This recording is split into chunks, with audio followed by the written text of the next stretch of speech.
Guys, tapos ko nang lininis tong garden para sa alaga ko na may alaga ako kasi dito eh. Ayan ang alaga ko. Yan ang alaga ko.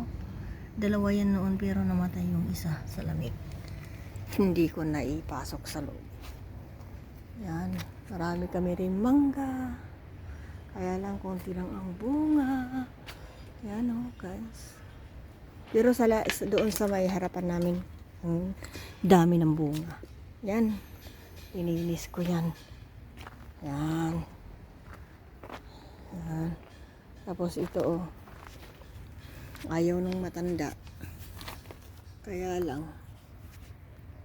inayos ko. Sampagita ito eh. Yan.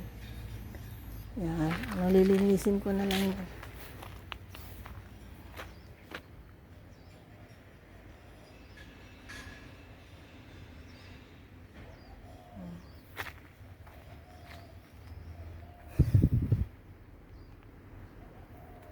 Tapos yan, lininis ni Sylvia yan para sa alaga namin kasi mag-exercise daw. Trampoline.